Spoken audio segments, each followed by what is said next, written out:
Okay. So, first things first, if you guys hear an annoying humming sound in the background for my audio, that would be my AC. It's really fucking hot where I am right now, so I don't. That's staying on. I don't think it should come in for you guys, but just in case it does.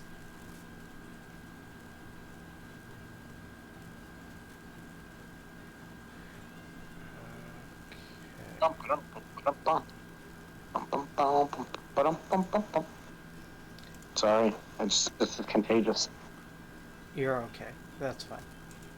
I understand why it's contagious. One sec, it's not on repeat. No, it is on repeat. Never mind. Okay. So, where we left off last time, I believe. Let me check up here. You guys had impromptu made a character uh, called Buffy. Buffy the Vampire Slayer Summers, um, whom you guys, after arriving in Transylvania, you guys all kind of naturally went over in that direction to say hi. And she kind of gave you a little rundown on this town here, this village, Salvatore Village. How she went through it.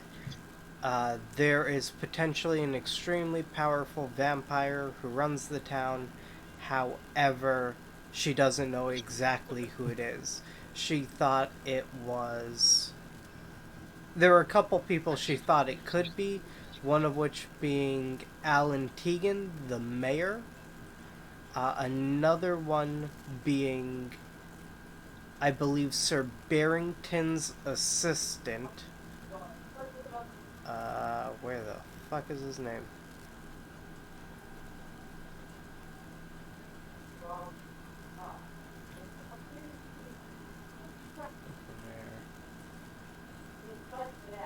I need to find that guy's name, which I will do in a little bit. And then there was also Sophia Salvatore. However, she highly doubted it was her. She just thought she was kind of linked to it. James was the interpreter's name, Sir Barrington's interpreter's name. Any questions, comments, or concerns about any of that? Nope, no notes. I think it ended terribly awesome. Okay. Yes. And It ended with now? Mordred. what were you saying? I believe Squirrel.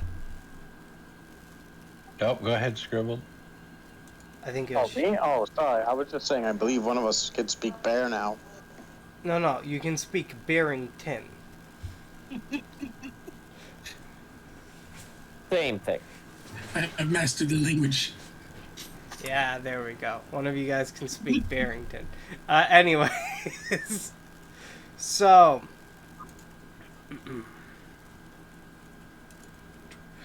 I am going to drag you guys to the map of Salvatore Village.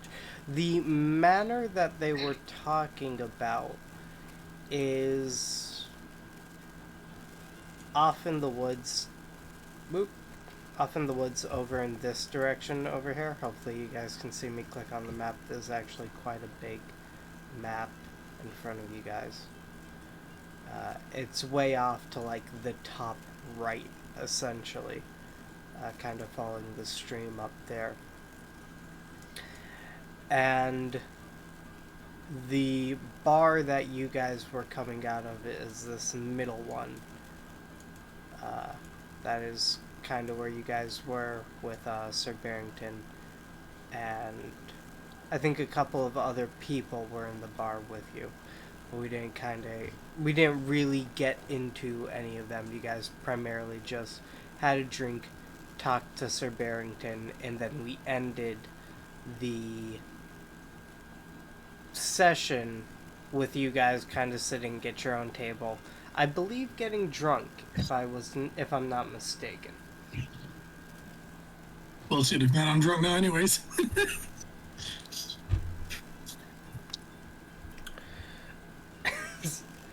So you guys drink a decent amount into the night. I believe by the point where like we would be coming back to your characters, the remaining people at the bar. Sir Barrington was removed quite a long time ago. He's fully gone, along with his interpreter. There still is. Give me a moment. I'm gonna go ahead and put on this one. Lulila is still in the bar. She seems to just be sitting there. It is like quite late at night. She's just sitting there. And the lady sitting next to her is still in the bar. Dragos has already gone to sleep. And the bartender's kind of clearing up everything.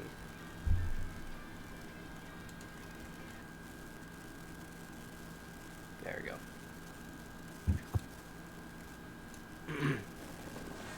So, you guys are in the bar drinking.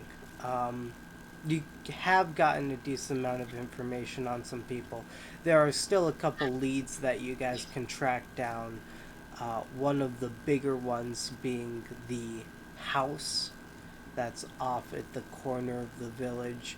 You guys still have not talked to Sophia Salvatore or Alan Tegan, the two people who bought the strange iron, which I believe I gave you the name of the iron last time. Does anyone remember it? I have Red King something. Yep. Red King something. It's a bunch of scribbles. Like I realized I wrote my notes in two different books, and I'm like, oh shit. Let's see. Oh, I can't even make that out. Apparently, I was drunk while I was writing too. Okay. Starts with an F. Let's see. Let's see if I can remember this. It was like the Red King's Forgotten Iron. Or the Red King's Yeah, that's Forgotten Metal. That's it? Yeah. I didn't spell iron all the way out. I was like, what the fuck?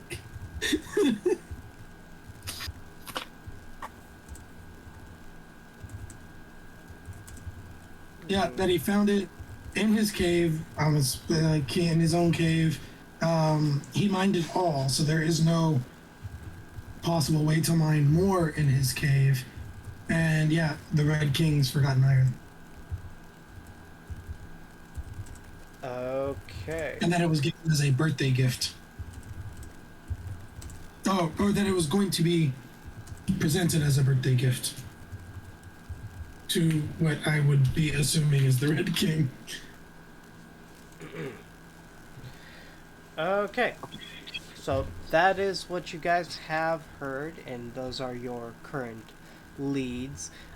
It is pretty late at night. If you guys want to go break into some people's houses to figure some stuff out, you can definitely try to do that. You'd have to find the houses first. Or you guys can also try talking to people who are here, or you can probably just go to bed, but I'll leave that decision up to you guys.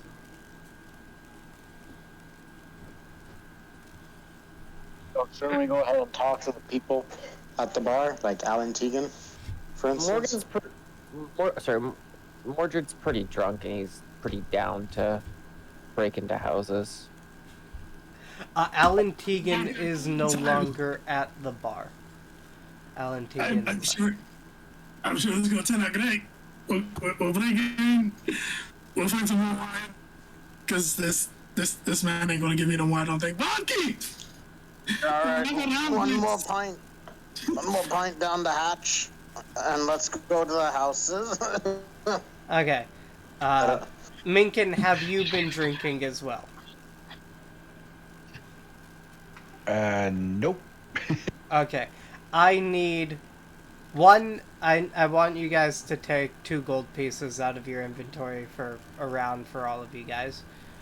Uh, and also pretty much all the drinking that you guys have done up to this point. Not a massive amount.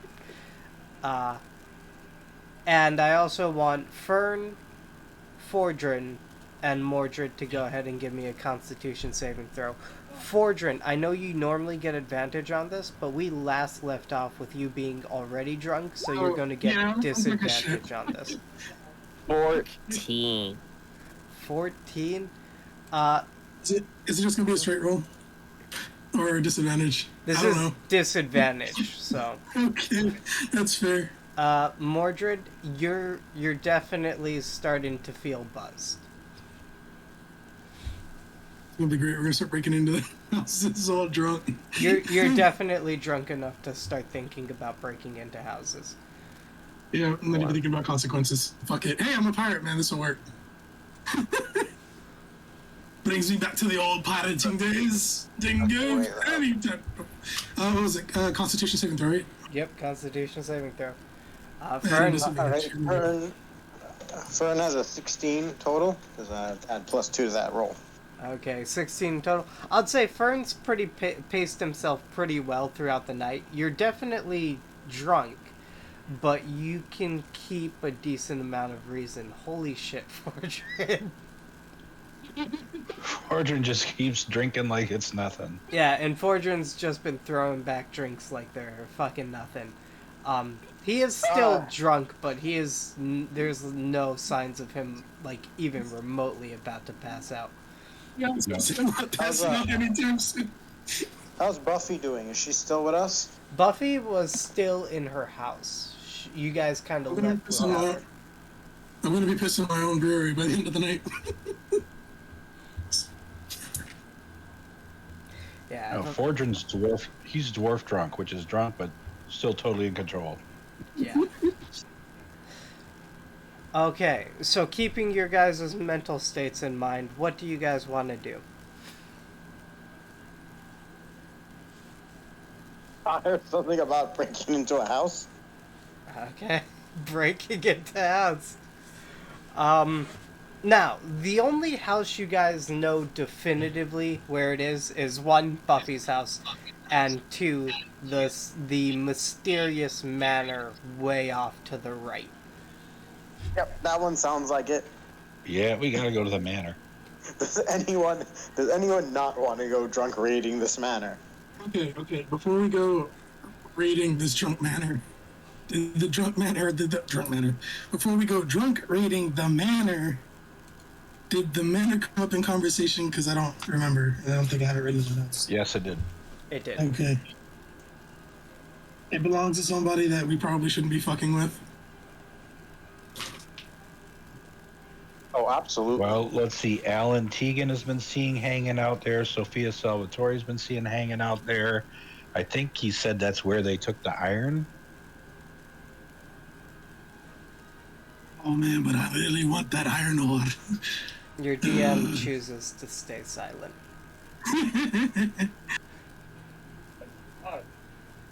I mean, if you're gonna drunk raid a house, that's probably the one to go to. Yeah, but the question is are we walking into death? Quite possibly.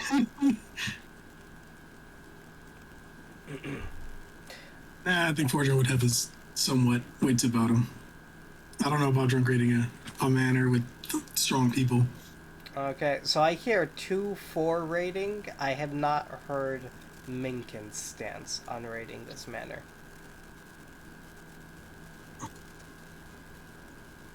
Well, what time of day is it? It's late, isn't it? This is late at night. Well, if it's a possible vampire lair, this may not be the time to raid it.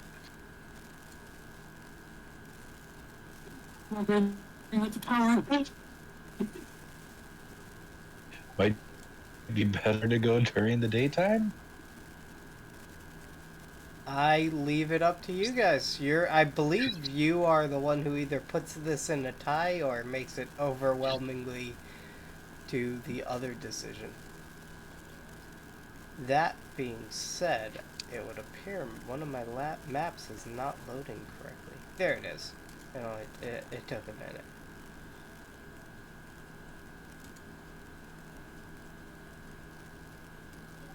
I don't know. I'm all for raiding, but then I don't think I want to raid a vampire's house at night.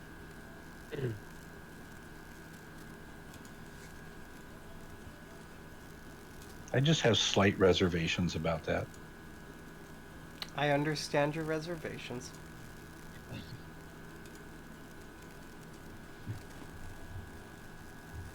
Although I do have a strong dislike for vampires.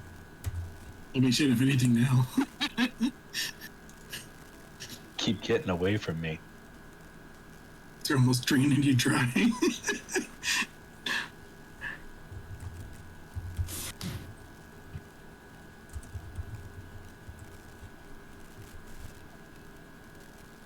I don't know. I guess it's 2 and 2. I really don't know if that's a good idea at night.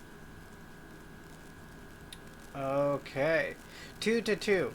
So. Lincoln's my voice of reason. I'm the only sober one here. Oh, well, I guess you're right. Maybe we should wait. I understand that it is not the best decision. It's just the most fun decision.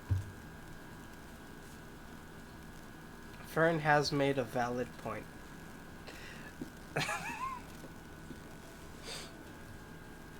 However, it would appear that at least half the group is adamant in not going to raid a vampire's house in the middle of night. Oh, yeah, what though? We can go scope it out, yeah? You could go If we scope go it out, in the yeah. middle of the night, he's probably not going to be there because Well, he's there during the day. Worst case, you know, group of guys in a drunken stupor walking around in the middle of the night. And should the vampires happen to attack, I may have enough wits about me. I think I'll be fine. Okay, so from what I'm hearing, a compromise is really just going and hanging out in front of the house to see what it's all about. Scoping it out, I guess. Yes.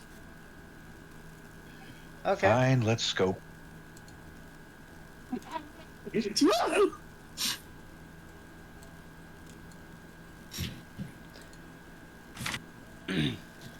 So you guys would have left the bar and started pretty much following the stream. One sec, get this. Why is it not loading for me? Yeah, pretty much following the stream. As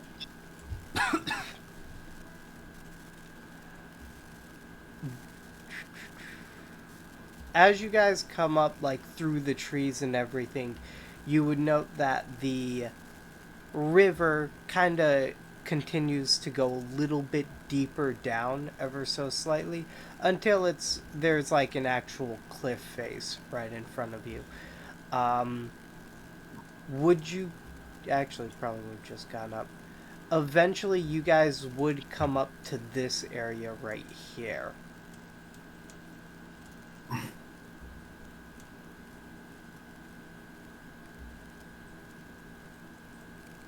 Oh wow. Oh, we're on the side where the manor is? Yeah, based off of everything I saw from the other map, you guys probably would have... I don't see a reason to believe that you guys would have gone up and then crossed over this bridge and then headed through the forest. Unless you guys think you would have. I don't know. I'm a drunken idiot, so I wouldn't put it past me right now.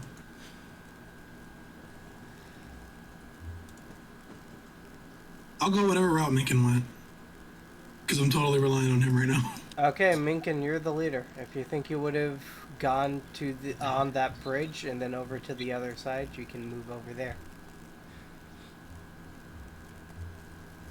Nah, we'll stay down here.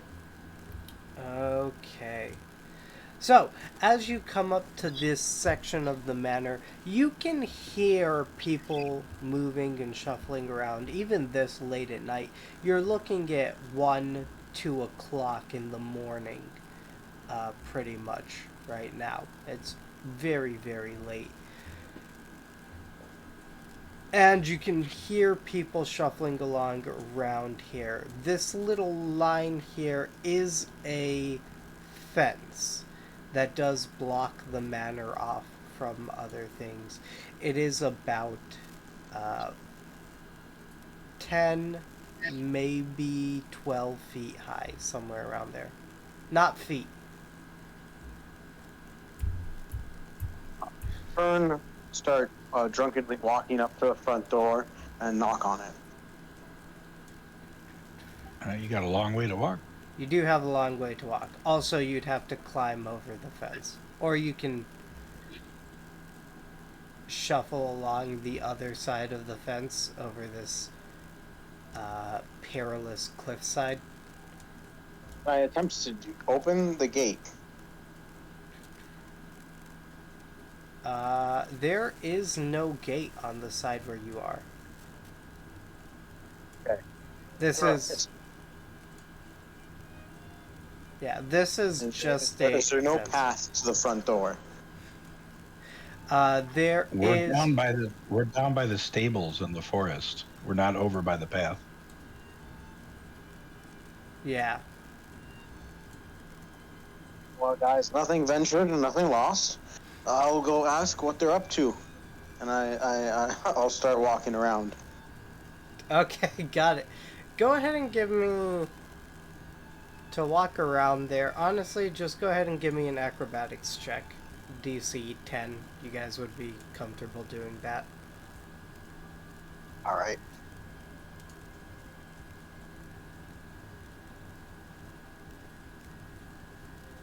Sorry, what are we doing? Fern's giving me an acrobatics check to just kind of... Oh, okay. I have a +1 to that, so it's going to be exactly 15. Yeah, after some time, you eventually do make it over to the little bridge over here. And before you, you see the mansion is lit up slightly by various torches and candles around you. There is a door right here in front of you, and then there's a pathway from what you guys could see over the fence from over there to what looks like stables. Did just he go, or did we all go? You guys can all go. I was just accepting Fern as like rolling for everyone to make it a little You bit guys easier. can follow me if you want, or you guys can stay there and sit watch, or, attempt to sneak around while I ring the doorbell. Or knock on the door. Mordred's Or gonna just shout sneak there around, drunkenly. see if he can look into a window stealthily. Okay, go ahead and give me a stealth roll, Mordred. Okay.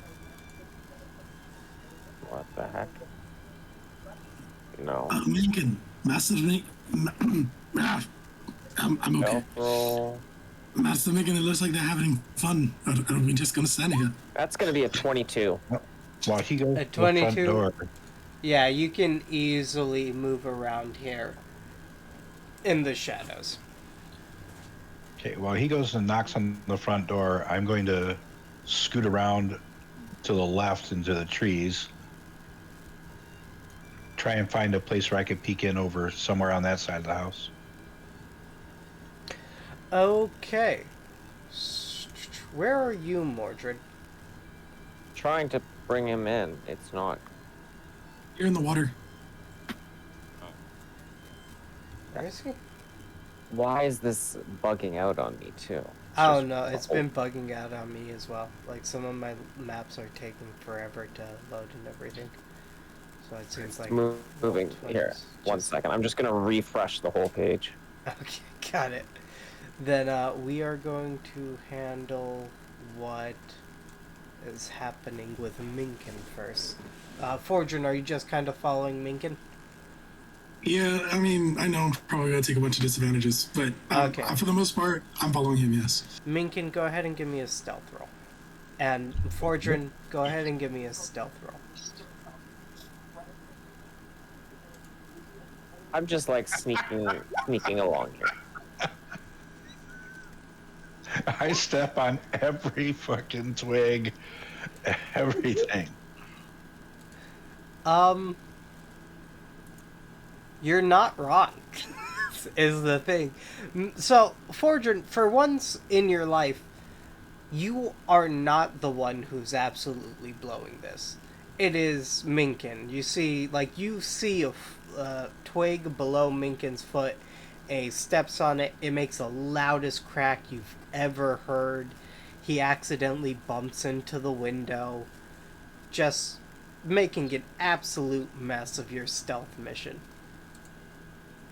Oh, by the way, mage armor.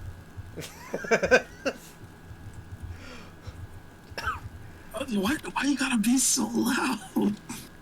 Meekins her Fortune says as he's like kind of like stumbling across the logs and shit, just not stepping on them while you are. Okay.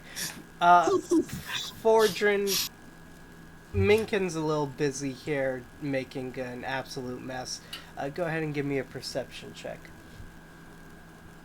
Okay.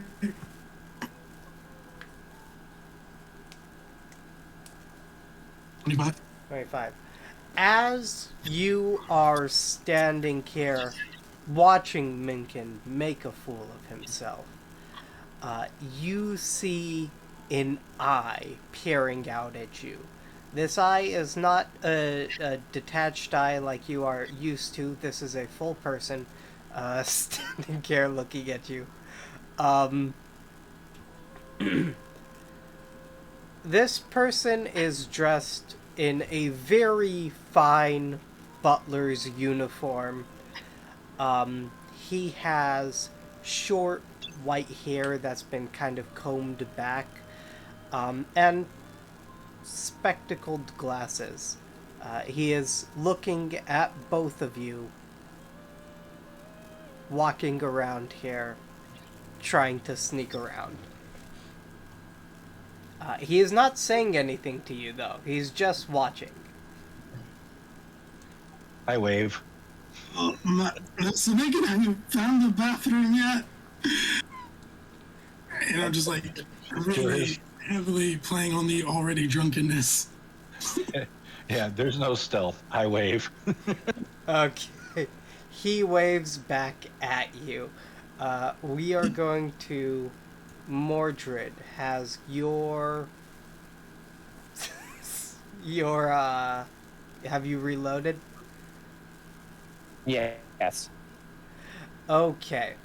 So, on your little stealth mission, there are a bunch of windows in this place, and a lot of it does let natural light and sunlight come through. You see these little sections with trees coming through here? Mm-hmm.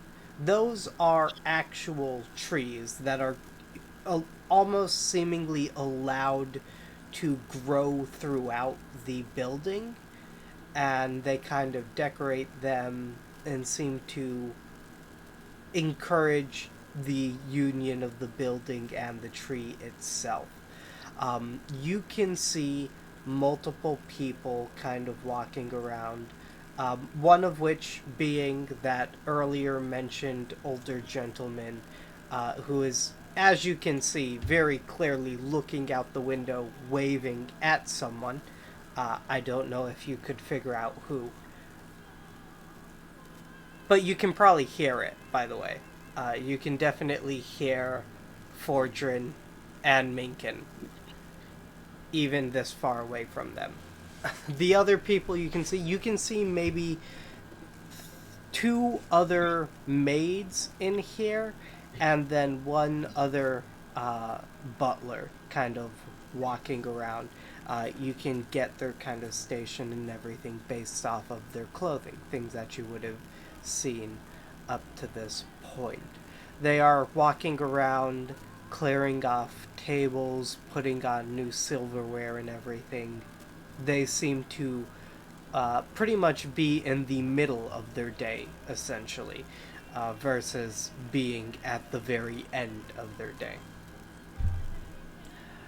Uh,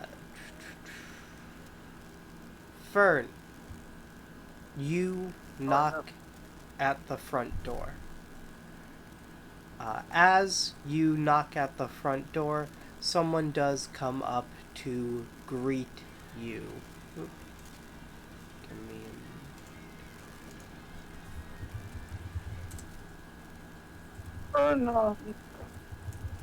Red in the face, just a little bit swaying from side to side. Ugh. Oh, hi. I'm the distraction. You're the person who comes to greet you is a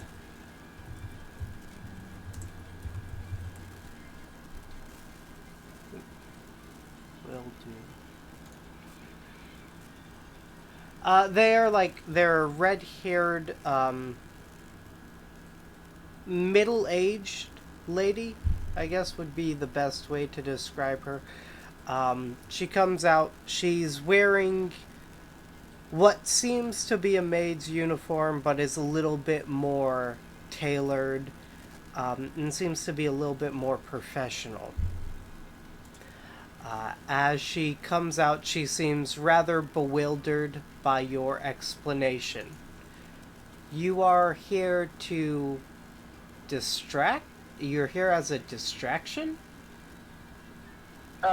That's about right. So, how's it going? I'm okay. How are you alive? Is it some type of magical spell, or are you just really drunk? Oh, I just had a few ones, down at the pub.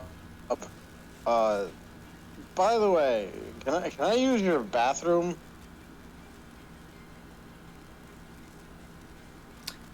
No. No, I'm not gonna let someone who comes to the house announcing that they're a distraction use the bathroom. Are you sure? Because it's about to go, and I really don't want to ruin your ferns on the outside. I'm gonna hold fast on this. Use a smoke bomb. I'm gonna call a bluff here and say you don't actually have to use the bathroom. And if you do, you can go ahead and pee yourself. I feel like if I let you in the house at this point, anything else that happens tonight would be entirely on my head, and I might just lose my job. Oh, that's fair enough. So who's the master of the house anyway? I don't really feel comfortable discussing this with you, primarily because of exactly what you said, and it looks like you have maybe two other friends stumbling through our bushes on the right hand side of our little manor here. So, Oh, they're probably also Just looking like- for the washroom. I don't. Just Go ahead and give me a persuasion check here. All right, good. Let's get those -1 rolls in. While we're... Can this be done in tandem with our guy? Because if that's the case, we're just gonna whip it out and just like let it go. Yeah. I would have suggested it already, but I feel does a 5 do it for her? A 5's not gonna do it for her. She looks at you again. She kind of has an inkling of what exactly is happening, but she's very bewildered by how it's happening. Yeah, you guys The absolute most unprofessional spy job in the world. You mind just heading out and not bothering us? Because my master does not like to be bothered this late at night. Are you sure? I mean, isn't it weird that you're all working this late? We are expected to work 24/7.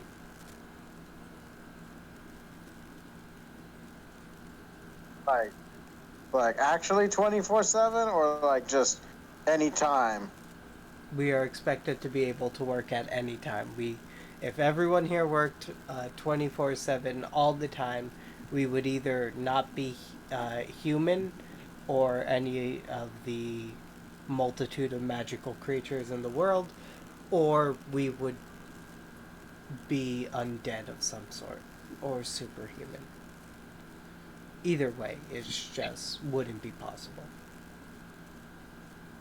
Ern just ponders to himself what really he's trying to get out over here, and thinks, this is really just not worth it. And like, just turns to her and says, "All right, well, you can tell your master that Fern was here. Have a good night."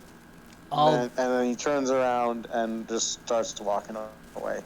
I'll be sure to inform him that a man named Fern was here. Would you like me to inform him about your two friends over there? Do you have a name for them, or should I just mention your name only?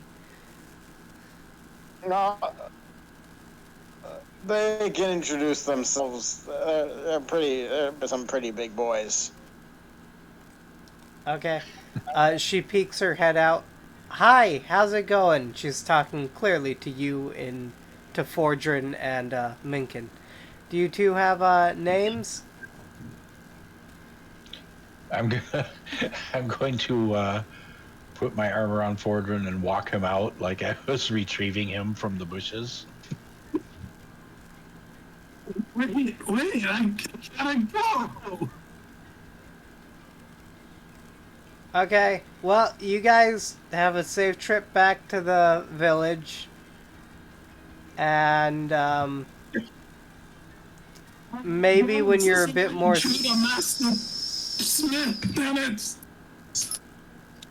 Yeah, maybe when you're a bit more sober, send over an apology for trespassing, and we'll call it even. I'll just wave like I did the gray-haired guy and keep moving forward and towards the bridge. Okay. Mordred, as being the literal only person here who has not blown their cover and can thusly actually peek into this house without people seeing you, do you want to give me a perception check? Yeah, I do. 21. So, Mordred, as you are peeking into here, you can see one, Fern just has fully checked out of that conversation, decides to walk away. You can hear Fordrin and Minkin over on the other end. Along with the 4 servants out here, you can hear maybe 1 or 2 more in the back rooms, and then you can hear the thundering voice of what appears to be the master of the house, just kind of vaguely echoing throughout. The servants seem to be able to hear it clearly, and you're not sure if it's just because they're inside the house or something like that, but you are only barely able to hear it. And from the gist of what you can hear, it pretty much just tells them to hurry up setting the table for his lunch. Okay.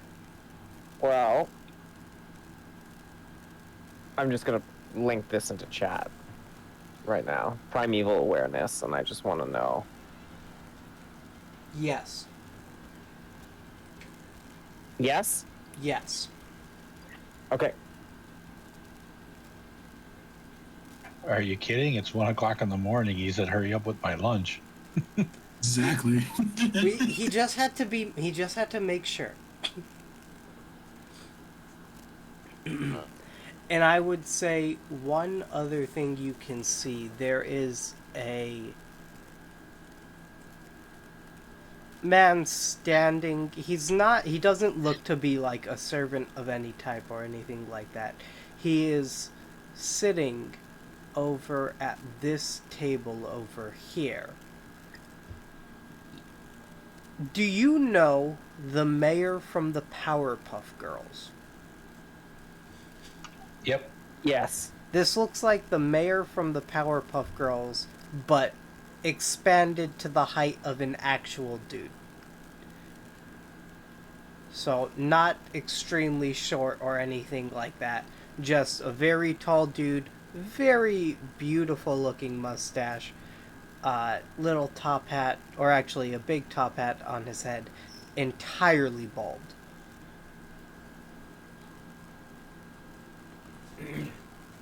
You see him sitting there, someone comes out, puts silverware and everything in front of him. And then you would also see,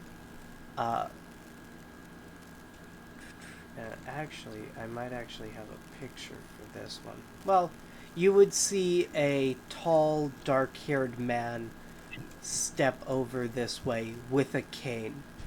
And as soon as he steps over past this area, he would make eye contact with you. Direct eye contact. Direct eye contact with you.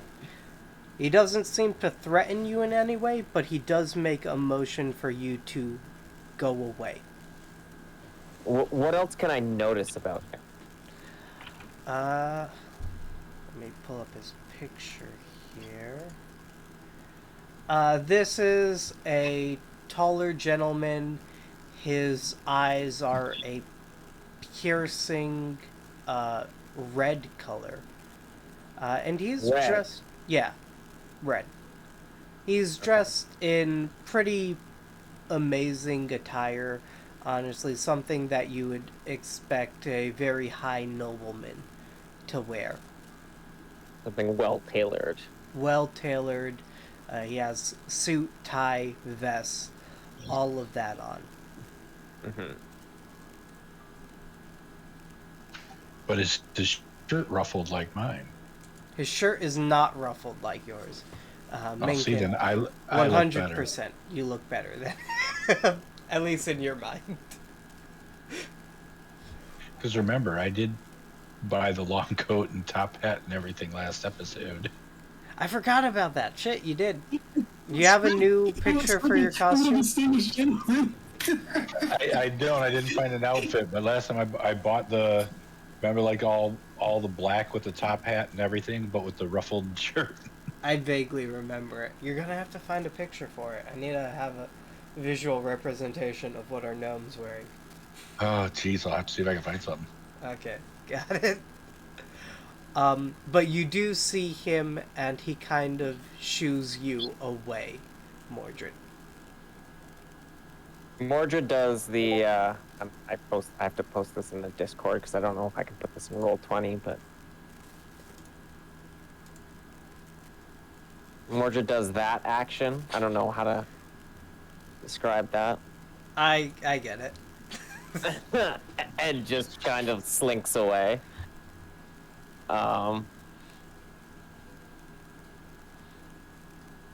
Where is this? Okay, back to the point over here. And kind of like low to the ground, low to any window sight, kind of makes his way back over here. Okay. So you guys all pretty much meet up back. Meet up back kind of at the front here.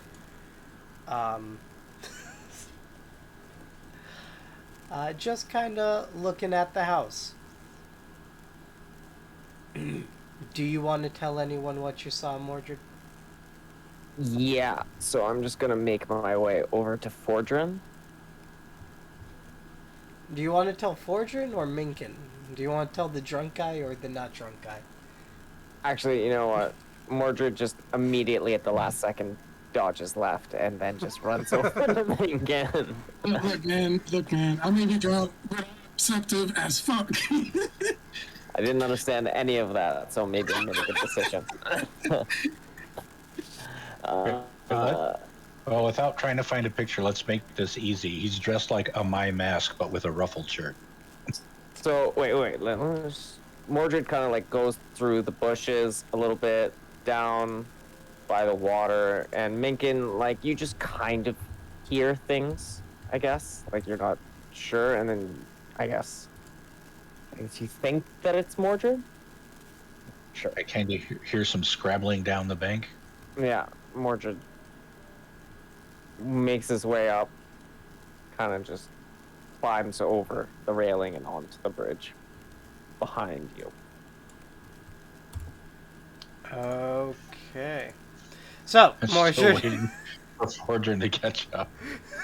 Yeah, we're still waiting on Mordred to catch up. There you go. Just stumble in. Just the whole time he's just been peeing. I'm telling you, he whipped it out and started peeing. Just saying.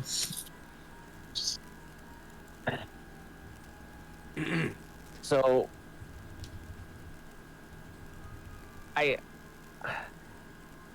believe that there's something that I recognize in there. I'm not sure what it is, but whether it be undead or celestials, but my awareness tells me that there's something there. Oh, I'm sure there is. Oh shit! I'm pretty sure this. Not only that, let me continue. There's a very well-dressed man in there who saw me. Raised no real alarm to seeing me, but the one thing I noticed about him was he had red eyes. Oh shit! But one got half of that eyes too. Shit. What?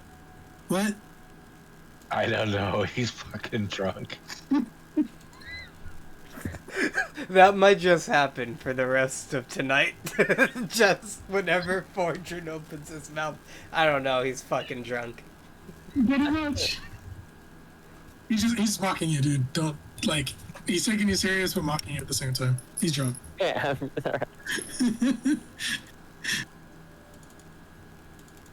So, what do we think our best plan of action is here? I mean, I'm not sure what it is, but I know there's something in there, and it might be that well-dressed man.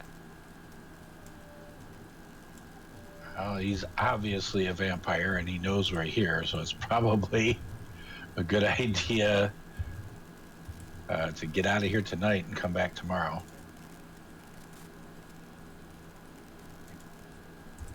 Well, what about Fern? It looks like he's already gone. Yeah, where is Fern? Fern just fucking booked it as soon as he was gone. He walked away first a while ago. He's like gone. God damn it, the little shit left us. Find Fern nearby in the front of the manor. He's currently zipping up his pants for completely unrelated reasons. One of the bushes does not smell very nice. Oh, feels good to let all that go. Had asparagus, did you? I did warn the lady. You did, but you guys were being very suspicious. I'm going to be perfectly honest. At one point, I was thinking of just saying, "Wait a second, we're Sentinels," and just barging in. And for a second, I was going to think, "Wait." Oh, I wonder how that would have gone over. I never actually even thought of taking that approach. We're the guys. We're not. The Sentinels are not the good guys. We're the Inquisition. No, we're gonna do that. Everybody whip out their badges and stick them in everybody's face. Look, we're Sentinels. We're coming to see. We're coming in. If we find evil, we're going to destroy it. That's it. That's our job. We can't. We can't play the Inquisition. That would have been an interesting scenario, walking right up into the front like that. I'll be honest. I don't think that's out of line You're for the not. Sentinels playbook. It depends on the Sentinel you're talking about, but you're not wrong. That is definitely a way it could go. I mean, if we have reason to suspect that some evil entity is in that house, it is. We can take extreme action. You know, sometimes I forget our mission statement. I wonder why. Is it maybe because you guys go around getting pissed drunk and wandering to houses? We You need know, I sometimes that red forget ore. that we have basically a license to kill when it comes to like powerful evil creatures or powerful mystical shit. I keep forgetting that. We're like, yeah, we can just come in your house and kill you. We're authorized. Judge, jury, and executioner. Like, that's essentially what we are. You're not wrong. Okay. So, after kind of discussing everything, do you guys want to bust in there and try taking on those people by yourselves? We set the house on fire. Oh, There's tons of trees. You know, this would be the second time you dealt with a vampire and then set their house on fire. Although the first time it wasn't necessarily you, but But it's trees. It's made of trees. hang on. Can we just summon a ton of fire elementals? just do it the same way you It worked the first way. What? It didn't work the first way. It definitely did. All right. Our primary mission is to investigate potential occurrences of the Red King. That's what we got to keep in mind. And so, if we strongly believe that the ore is in that manor, I think we should take extreme action. Barge in and demand to check the place out. Anyway, I have to mute myself, so I will be back. The question becomes, though, is do we do it tonight? Or now that we know that they are all very aware of us and very prepared, do we wait and come back tomorrow? I mean, the real problem that we run into is that regardless of what action we take now, they are still pretty Well aware of aware. us. Yes, but tomorrow we could try and play off, yes, we acted the drunken buffoons to come and check out the house. We know the ore is here. Now we're coming to investigate for it. Well, you guys don't actually know that the ore is here. Well, no, we don't know that, do we? I thought there was a mention that they brought it here. There was a There was a mention that they mention. brought it. Red King's medal. That's it. Yep. God, I just finally found the damn note. It was officially called the Red King's Forgotten Ore, Forgotten Iron.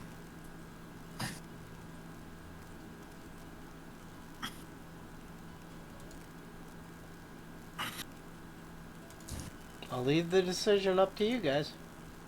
No, there's no way. Our cover's blown. I mean, Fern is drunk. Or Fern. Fucking Fordrin is drunk, but Well, his wits are short. I do think that we do have several impaired, though. So if we are going to go and pull this stick my badge in your face, we're checking out your house, then we should at least do it sober.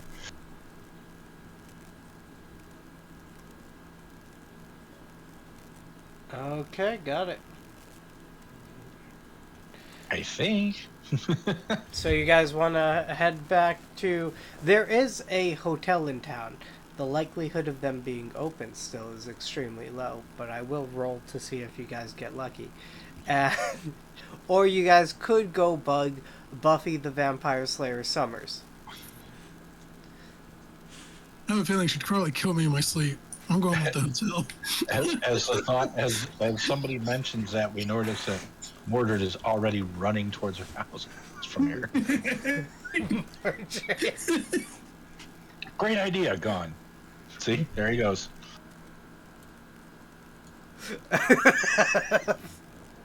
Okay. I think she'll know. Okay, so you guys are heading over to Buffy the Vampire Slayer Summers' house? Probably the safest place to go right now. Okay. I'm gonna drag you guys off of this map then. Oh, we'll be back. Yeah. Yeah, eventually. But, You say guys... that, I'm thinking, are we? Are we going to be back? Children are asleep. You guys eventually make your way back to the village. Through the village, you get to Buffy the Vampire Slayer Summers' house.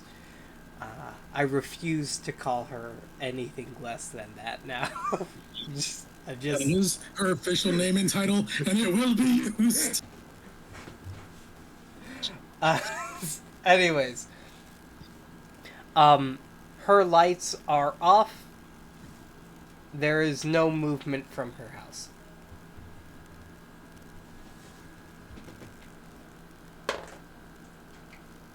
Mordred? Sorry, Seems what? like everything else to break into. Let's do this one, guys. I zoned out for a second. What did you say? Would you like to knock? You guys are... Yeah, Mordred knocks a little too vehemently. Okay. Mordred, she is fully asleep, and you've already said you're gonna knock, so I want you to roll to see if you knock loud enough to wake her up. This is gonna be an athletics check. Okay.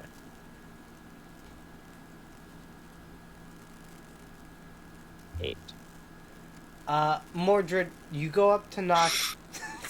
You're very excited, so when you go to knock, you mess up. And you end up hitting, like... you end up pretty much just barely scraping the door with your knuckles when you go to knock. Oh, I'm a little drunk. Oh, no. This is gonna be hard. Can someone else try knocking right now? I don't think I... Fordrin? Oh, they got this. See, this is how you knock. And I'm just gonna punch the damn door. Do you want to give me an attack roll on the door? Attack roll on the door.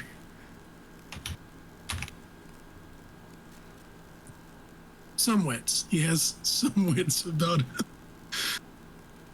How do I... If I just want to attack, how do I do that?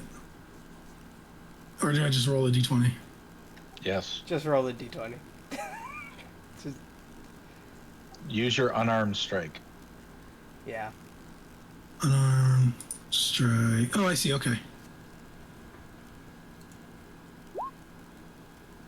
A 10. I believe a 10 is enough to hit a door. I don't think realistic. Sure. I don't think real. Drunken dwarf. Yeah, I don't think like it actually is by the rules of the game, but 10's gonna be enough to hit the door. Actually, what I should do is wait for him to rear his arm back, then cast knock, open the door, and just watch him go flying through. Oh, I'll do that. Come on. I just did. Okay, cool. Knock is cast as... Actually, I want to do this through a timing thing, so... I want Minkin to go ahead and give me a dexterity. Actually, roll me initiative. Because it's going to be using the same modifiers. I just want to see what you get. 15 is high enough.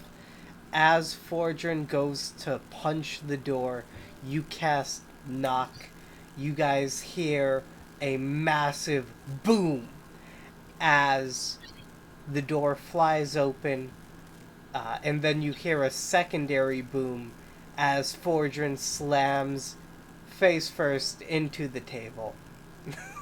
Shit, God damn it. I think I hit it too hard. Just poke my head in. Anyone home? You see Buffy come running down the stairs with a sword trained right at you guys. Seeing who it is, she puts the sword down and looks at you guys entirely dumbfounded. It's the pretty rabbits. We'll push Fern forward. Fern is pushed forward then, I guess. Does Fern use one of his grunts? Yes, I'm sure he'll go, hi, I'm a distraction. I don't think Fern's back. So Fern is No, he's not. Fern is going Don't mind the drunken dwarf. Fern is going to, for the first time, start employing his grunting technique. And he is going to And point he'll towards... point at... One sec, let me roll the d4 here.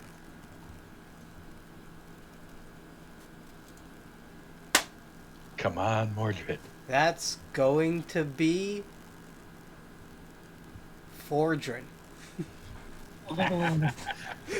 What's his grunting thing now? I'm sorry. Fern grunts and points towards you. And you are now the spokesman for Fern. Ah, got it. Ah, fat bunny lass! Hi! And he's just like grinning and just still kind of hurting from rolling it through the door. Blood pouring out of his nose. Well, we had an amazing time in town, and we found our way back home. Well, your home, not our home. I can... Hey! I can tell. Why is my door broken? I made it just a little too hard. I'm sorry. No, actually, I saved it from being broken. Oh my god. Okay. Go ahead. I don't know how to... You guys can set up camp outside of my house. Purely because of how you've handled this, I'm not allowing you to sleep in here. So...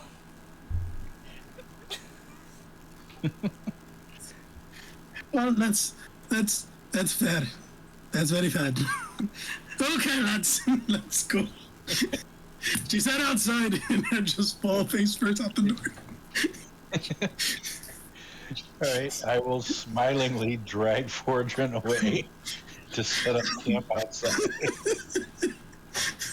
Because this is just too much fun for Minkin. Okay, I want you guys to go ahead and give me a survival check with disadvantage. Well, I'm going to cast Minkin's tiny hut. You don't have to give me one then. You cast Minkin's tiny hut, and Minkin's tiny hut appears. I figure it's the safest place with pissing off Buffy the Vampire Slayer and the vampire in the same night. Which is dead on all sides now. Yeah. You guys go ahead, you cast Minkin's tiny hut, and you use Minkin's tiny hut to go to sleep. It's safe from everything. It is safe from everything you guys have to deal with. You go to sleep, you wake up the next morning full long rest. So... Well, that couldn't have gone better. Oh, my head. It definitely could have gone a lot better. I'm pretty sure you guys could have definitely gotten a little bit more information out of the mission there.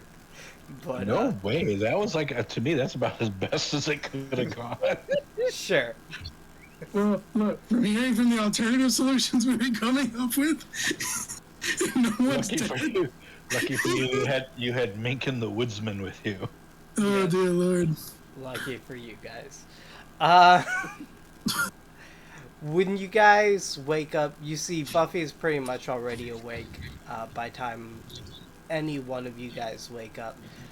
She seems to be preparing various tiny potions and such for her. How does Buffy the Vampire Slayer fight vampires? I don't know. She's sounds like a- super strong. I don't know. I never It's watched just the show. basically hand-to-hand combat a lot of the time. and then she stakes them in the heart or decapitates them or sets them on fire, and then they just turn to like pretty much and just fall to the ground. I mean, like in all seriousness, doesn't she have like special blood or something? Like there's something in her family? No, it's in each generation, a slayer is chosen. So a girl is chosen pretty much at random out of all of this. There's just a whole mystical prophecy thing. Like, Gotcha. Kind of like the seventh son, whatever kind of thing. another one is like activated. So there's technically like a bunch of potential slayers that exist in the world. But they like don't have any powers or any knowledge of anything. And like even when a slayer is activated, she's just strong and like fast and like super agile. And a lot of the time they're paired with a watcher, someone who has all of the information of demons and vampires and everything and trains them. Okay, so she's not preparing. She is on a magical device talking to something. Is Fern the Watcher? Fern is the watcher.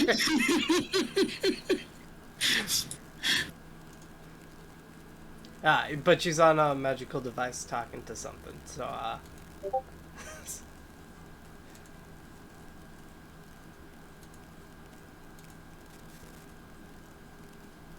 Yes. Oh my god, that's what you're talking about. That with a ruffled shirt. I didn't know who this person was because I never really watched Sailor Moon all that much. I didn't either, but I got the name wrong anyway. I don't know what his name is. It's something Mask. That's all I know. My Mask is the person from One Punch Man. Yeah, I had the wrong one because I've actually watched that, so that's the name I came up with. Yeah. Okay. Anyways. So you guys each come to eventually waking up after drinking a massive amount. Now, I feel like for at least one of you guys, a hangover would not be a problem. If you think your character might suffer from a hangover this morning, go ahead and roll for it. It'll be a Constitution saving throw. I mean, I feel pretty confident this is just another day for Fortune. So you probably just shook it off, in all seriousness. Okay. Well, I'm sure Fern would have to roll, but he's not available at the moment. Oh, I can roll for him. Here we go. I can roll for him. I mean, anybody who goes up to the front door of the vampire's mansion and goes, "I'm the distraction." I'm the distraction. Let me grab Fern's character sheet. Where are you, bud? Here it is.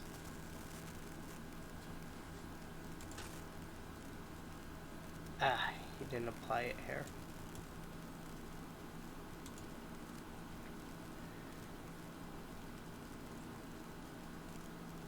Okay, I think I remember Fern's constitution, so...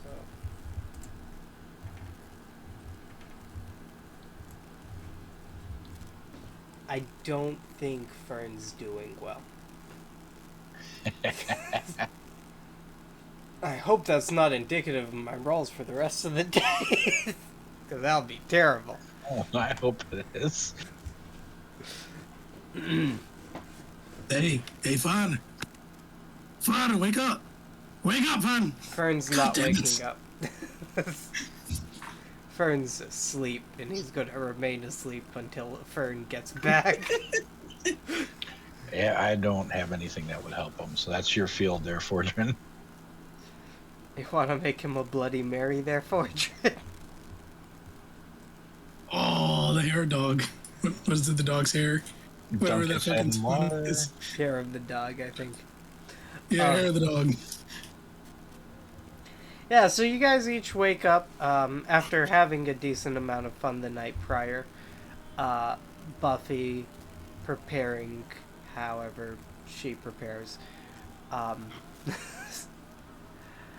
She comes out to find you guys. So, did you guys have a good time last night? Oh, it was great. I'm pretty sure I got drunk with a bear. Pretty sure I got drunk with a bear. With a bear? I don't know, to be quite honest, I was too drunk anyways. Okay. Oh, Was Sir Barrington.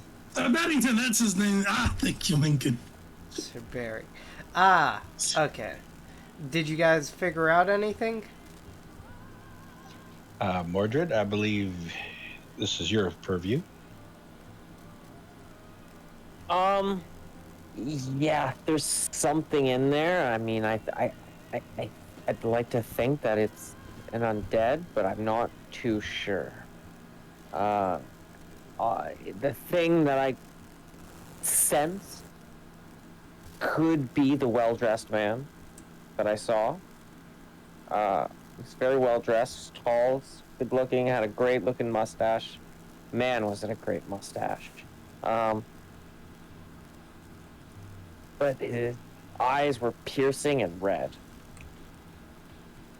Well, that does hit the notes for a vampire. And this was late at night and everything? Yes, it was late at night, and he had a whole bunch of house servants, and there were, I believe, a couple guests, but Do you know his name or anything? not that if I'd heard it, I couldn't remember. Okay. Then I'm gonna go ahead and describe some people. Was he... One sec. Oop, I'm scrolling the wrong way. Was he like a shorter man, but kind of like 5'4", bald, very fancy mustache, monocle, top hat? Yes. No, that guy was there, but he wasn't the guy with red eyes. No. Oh, never mind. I didn't see him, so I can't say anything. So it was that person. That is who you saw with red eyes? Describe the rest. The other person is... Actually, you would have met him, James the Bear... Fuck. James the Interpreter.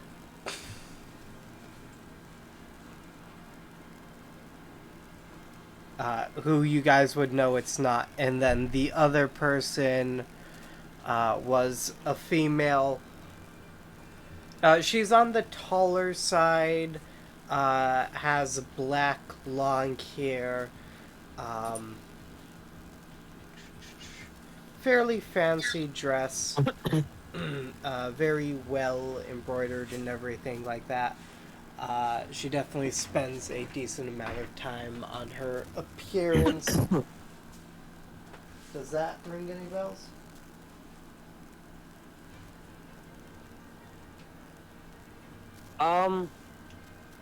Wasn't she the other person at the bar? Well, when you were describing things to me, and I guess I must have misheard you, but I thought it was the guy with the mustache who had looked at me with the red eyes. You think the guy with the mustache had red eyes, or are you asking me as the DM? Yes. That didn't answer the question. He's asking you as the DM. Yeah. Okay, got it. As the DM, no. The guy with the fancy mustache that looked exactly like the Powerpuff Girls mayor, except taller, is not the person with red eyes. There was a separate so then person. I misheard you. Yeah. Okay.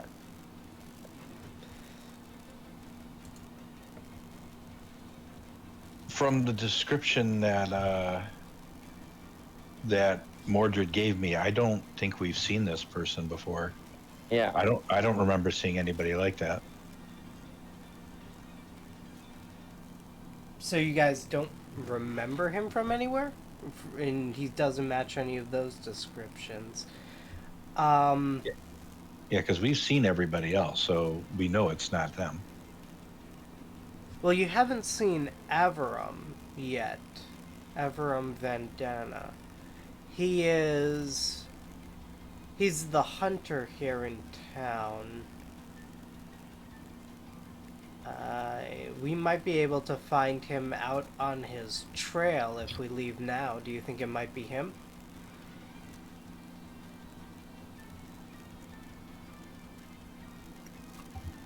I've never seen him, so I would have no idea. From what I... Can you describe the person that you saw? Go ahead, Mordred. I didn't see him. No, I can't. I was too drunk. Okay. Well, we can go see Avram, and if it's not him, then I don't know who it could be. So the best bet after that would be to just go to the mansion and find out from them. But, yeah, I'll take you guys to Avram then. Okay, let's go. And we can leave Fern here until he's feeling better. Leave him on the couch. Yeah, Fern gets taken inside and left on the couch until until Fern comes back to the land of the living. So, you guys head off. Avram lives inside. All right, I just want to say, I've been listening to you guys this entire time, and I will be back in 5 minutes. Okay, So you'll wake up on the couch in 5 minutes. yeah, you're good. Hey, screw you guys. Anyways, Joke. so you guys head out. Avram lives in town, however, for the most part, he does a lot of his business outside of town because he's a hunter. So you see Buffy turn around and head even further outside of town into the woods. The woods separate that house you guys were at from the rest of town. However, if you go like far off to the right, there's an actual forest there that people used to hunt in. And Avram is now one of the only remaining people who hunts there now. Another opportunity to show off my prodigious woods lore. What? Buffy looks at you confused. Yes, I'm going to see if I can step on every damn twig as we're going. You want to give me a stealth roll? You want to give me a stealth roll with the distinct point to be to roll very low on it? Oh, shit. Damn it. Minkin, you're heading through this place. You're not stepping on anything. You're silent as the night. Yeah, it figures. My first roll's a natural 1, and now I roll well. Buffy looks at you. You're very good at traversing through the woods. I don't really hear you at all. I must be doing something wrong. I don't think that... Okay, whatever. She obviously knows nothing about our party. She does not. As you guys continue to head down this path, eventually you guys do end up at a little trail. It seems to have been taken many times before, and there's a little campsite right out here with a small horse kind of tied up here, and you can see a man currently cooking away in a little pot. And when I say man, I mean gnome, because this is a gnome sitting here A gnome? This is a gnome. One of Minkin's kind. All right, so is this the tall, dashing figure with red eyes that you saw? I would believe it. This is not the tall, dashing figure with red eyes. The tall, dashing figure with red eyes had black hair, well-kempt and groomed, pretty much everything. This person has bright blonde hair, and they are pretty rough, all things considered.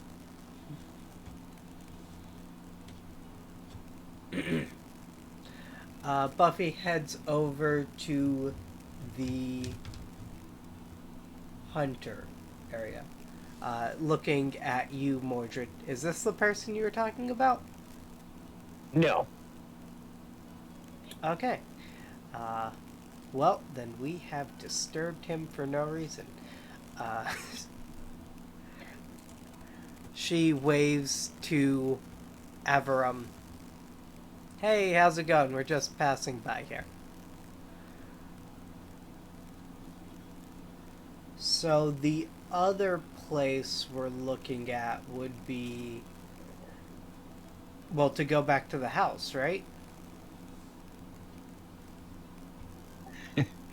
Did we pick up an apology gift? Do we need an apology? What did you guys do last night? Actually... Yeah, what did you do?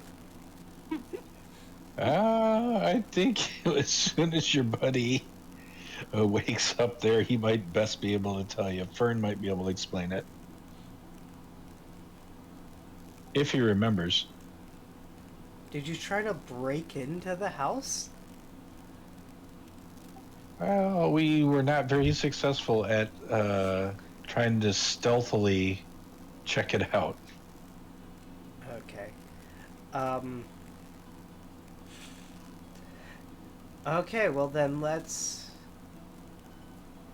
I'll leave the decision up to you guys. Do you want to grab an apology gift?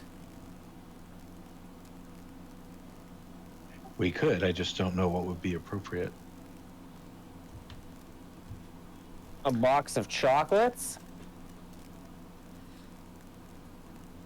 I feel like that's gonna be relatively difficult to run into here. Maybe someone could go to A bottle of booze?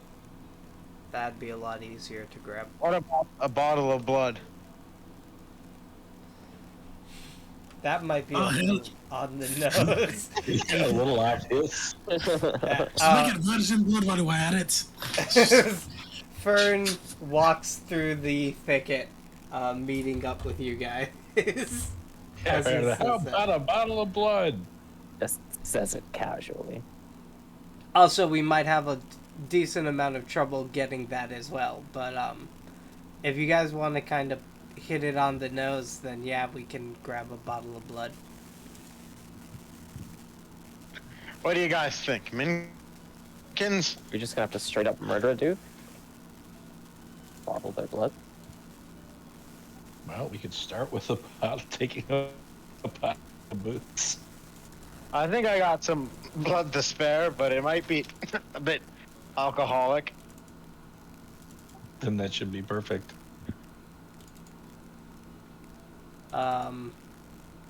Okay, got it. So, bottle of booze? What's the best bottle of booze? What is the fanciest bottle of wine that they sell around in these parts? The fanciest bottle of wine that they sell around these parts. I think they have a... $2 chuck or no? No, they have like a... Do they have any 50 red tail whiskey? No, I don't think they have that. I think the fanciest one we have is a 50-year-old bottle of wine that is at the main brewery in town. But I think that's on hold for someone. I think they sell 40-year-olds regularly. Those guys cost a decent amount, though. Are you sure the 50-year-old one's on hold? No. Like, hypothetically, how much would that run? Hypothetically, a 50-year-old would probably run you around 150 gold pieces. 200 says it's not being held for anyone. I mean, maybe it's possible. Well, I'll see if I can procure it then. Okay.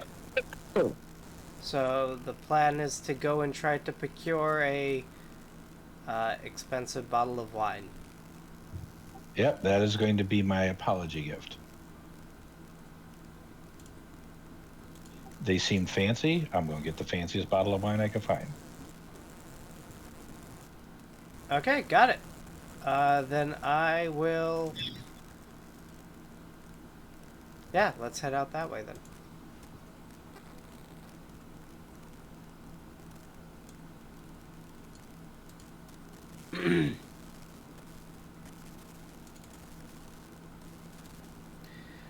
You guys head back into town. So over here is the tavern. I hope you guys can see this. It's so small when compared to how big this map is. This is a temple of sorts over here. And the brewery is, I believe, let me check here. This building up here?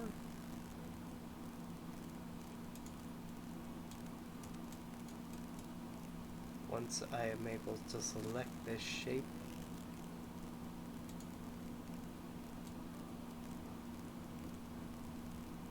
I done goofed.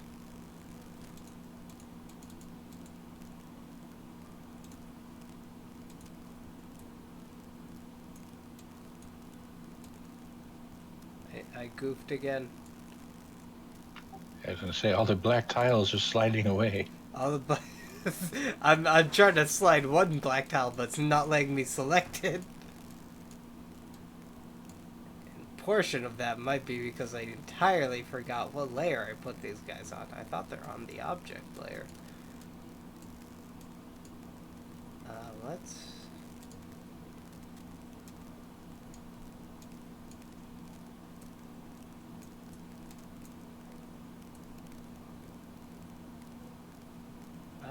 Okay, black tiles are there to stay, and I no longer have any idea what this map looks like.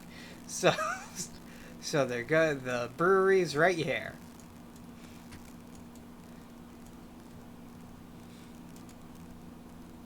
All right, I am going to go in and find the proprietor and ask them, tell them I need their fanciest bottle of wine. Okay, you head into the brewery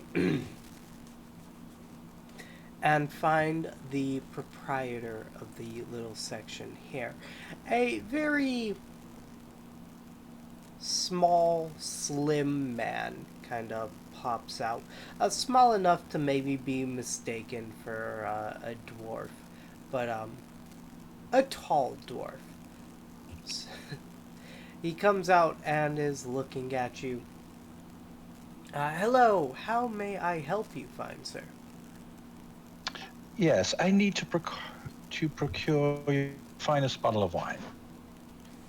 Finest bottle of wine. Well, if you're looking for our finest bottle of wine, we have a wine that we've been holding for supposedly. I'm not entirely certain. It's dated back to 5 centuries ago. 5 centuries ago. Yes. Interesting. And who's that being held for? That is being on hold by the Salvatore family. Oh, great. If I buy their bottle of wine, they might get pissed at me anyway. Are you buying a gift for the Salvatore family? Perhaps. Do they have anything to do with that mansion out in the woods? I believe it's an old property owned by them. Then I might possibly be buying a gift for them, yes. What do you think would best interest them? Well, if you're buying a gift specifically for the Salvatore family, whenever they come in and purchase an item, they're always sure, regardless of how um, expensive the other items we have in stock, they make sure to pick up. You see, he rushes over to a bottle and grabs it. This is not an overly expensive bottle. This probably only costs like 10 gold pieces. It's not a massive amount. Um, it's a 10-year white wine that honestly would be like a higher end wine that you would find in any store ever. And this is what they come in and purchase? Well, they purchase many other things along with it, but every time they come in and purchase something, they always make sure to buy one of these at the very least.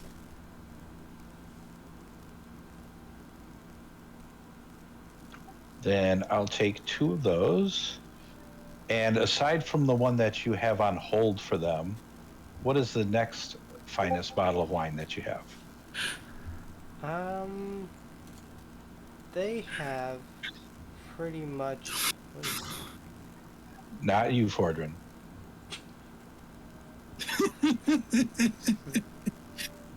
They have pretty much bought everything in store. They have not tried. He runs over to a selection. And he pulls out a bottle of, well, you guys would know this is tequila, essentially. But it would be very weird to find this over here in Europe. He pulls it out.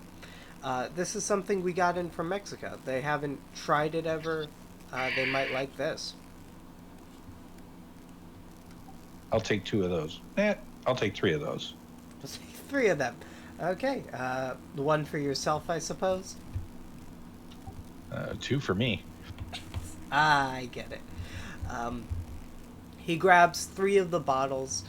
These guys are a little bit more expensive just because of the imports and everything. I would say for all of these guys in total, you're looking at maybe 20 gold pieces. I give them 30 and thank them. Okay, you give him 30 gold pieces. He looks at you. Thank you very much, sir. As he puts them away. And you guys have gotten your bottles of alcohol. I figure it sets the tone from last night. That does set a tone, yeah. You guys might just be giving off the tone that you guys are massive alcoholics. Which is fine.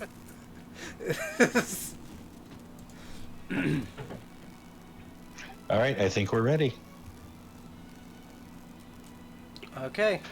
I'll put two bottles of tequila in the bag of holding and ask him if he has like a little gift basket presentation for the other 3 bottles. Gift basket? Yeah, definitely. He grabs. It's not so much of like a gift basket as it is like a gift bag, essentially. As he puts like just some fluffers, with space wasters, whatever, shreds of paper that you put in baskets and bags traditionally. He just kind of jams that in, throws the bottles in there, and hands it back to you. If you're heading over to the Salvatore family manor over there, tell if anyone's there. I know not a lot of people visit there, supposedly. Tell them I said hi. Will do. Okay, let's get over there. Okay, I'm gonna drag you guys over. I'm assuming since you know how this works, you guys would come through this road over here, so you guys could actually go through the front door. I suppose we'll go to the front door this time. Instead of wandering around the side like a bunch of creeps. Yeah, listen, I mean, we're not drunk, so yeah. Yeah, I know. If Forden wasn't smashing around through those bushes last night, it would have gone off without a hitch. Was that me? I don't know, my friend. I think me and you got very different perspectives on what happened. It was definitely you. You were so drunk. Oh. I've been drunk a day in my life. I don't know not what you speak of.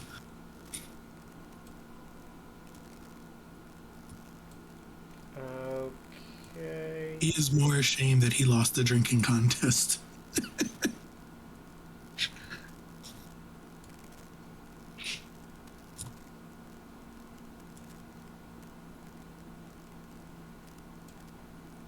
Okay. So, you guys roll up to the front here. Is there anything you guys want to do before knocking on the door here?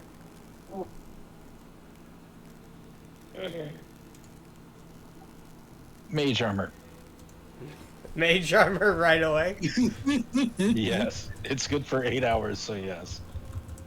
Okay. You go ahead, cast mage armor.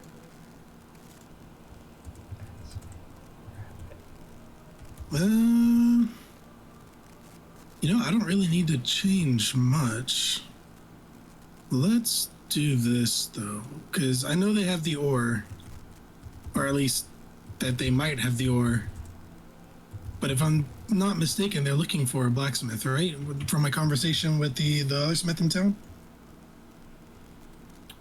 They are... fuck. That conversation happened so long ago. I'm trying to remember it. I don't know sorry. if they were trying to find a blacksmith as much as it was like they might want to see a blacksmith considering the ore. But I don't know if you were ever given the express idea that they were looking for one. Gotcha. Okay.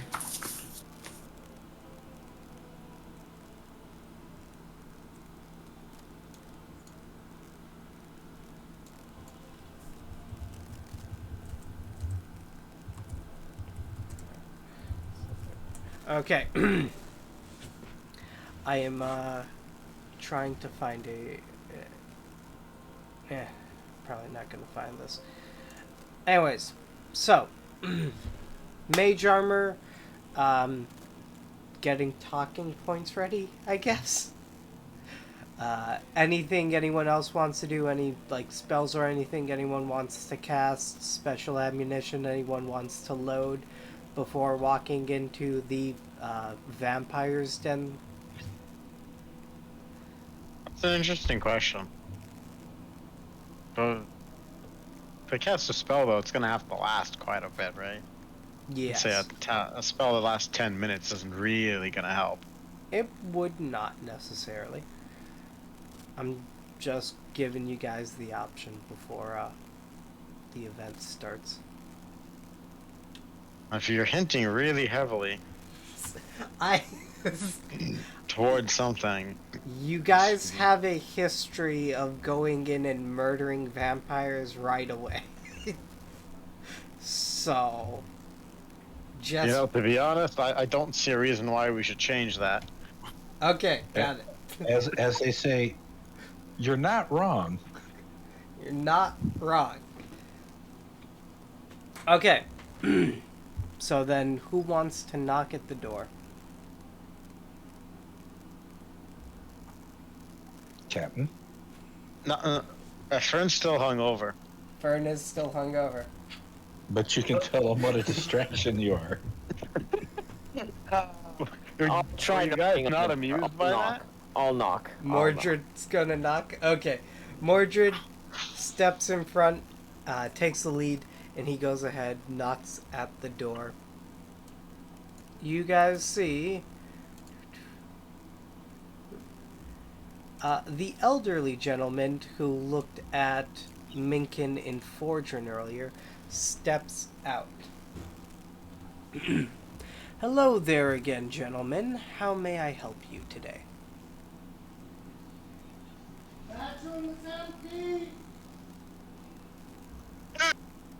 What was that? Ignore it. Okay. That was me practicing how to throw my voice. No, I think my dad just got done showering, so he's letting people know that they can go into the bathroom now. Oh, that's good to know. Anyways. Right? Or here, use your bathroom. See? It blends in with the game. It does. Anyways, but the butler is standing outside looking at all of you. We came to, Fortune just comes up, we came to pay our respects for last night and apologize for our behavior. We seemed to have gotten a little drunk and was roaming freely, unfortunately. I hand him the gift basket and tip my hat. Ah, he looks at the gift basket. Well, you got our master's favorite, and I'm not sure how you knew that. Oh, and I've never seen this one before. Well, the gesture is appreciated, and we do accept the apology. We did have to get out some of the water supply to rinse down your various accidents, but everything is forgiven.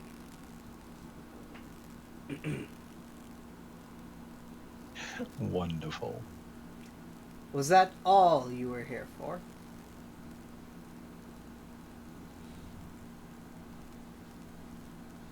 I mean, we came and gave him the gift basket. What's plan B, guys? I thought you had questions about the ore. Oh, you know what? Okay, fine. Let's do this. I'm actually came to see if I could pay my respects to the master and ask the question about a rare ore that has seemed to come by. And I figure maybe he might have some more information about it.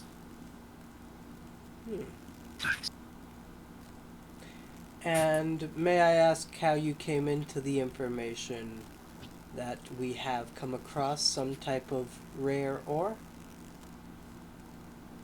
Well, you see, as you can tell, I'm a dwarf, and us dwarves know how to drink. And I ran into a very peculiar man who said he had found the ore I was looking for. How long ago was this? Oddly enough, it would be the other night.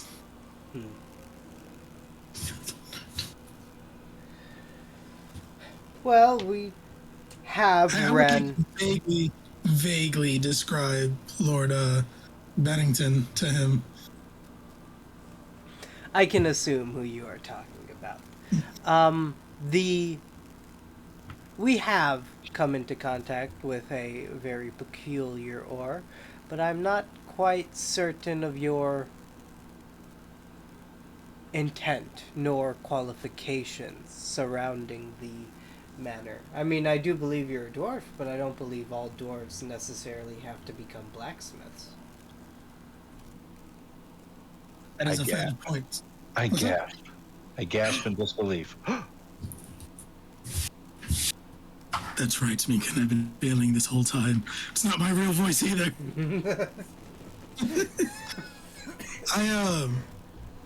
You know what? I'm gonna do something stupid.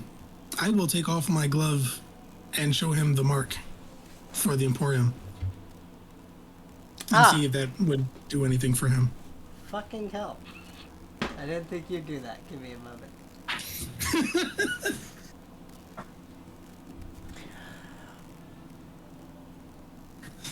You see, the man looks at you. So you're a member of the Emporium. How is the... Damn, what is his name? How is your, The curator. Yes, the curator doing these days? He's very fine and still very mischievous, for sure. Quite mischievous. But if you're a member of the Emporium, that does give you the qualifications. If you wouldn't mind, do you mind staying out here for a moment while I go talk to the master of the house? Not at all, please. It would be my pleasure to at least entertain him for a moment. Okay. Barnabas, who you guys don't know his name, but that is his name. Barnabas heads back inside and disappears from your sight. Is there anybody else around us?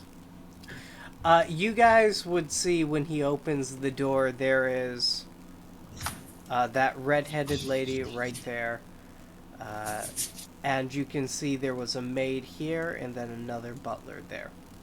But other than the people inside the house, there's no one in your direct vicinity besides Buffy. So I quickly, like, turn around to the others and I'm like, if you let this son of a bitch eat me, I'm going to kill you all in the afterlife. Just... Don't worry, we'll let him eat Fern first. I thought you were gonna say the rabbit, but okay. Yeah, burn.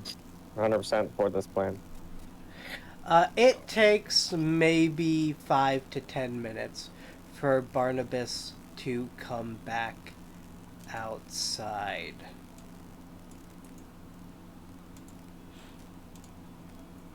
Well, it would appear that the master does want to meet with you.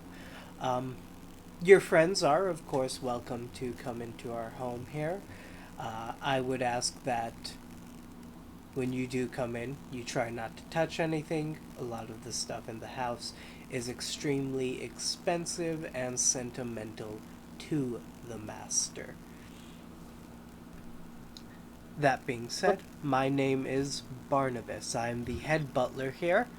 And if you have any questions, feel free to ask me, and I will try to answer them to the best of my ability.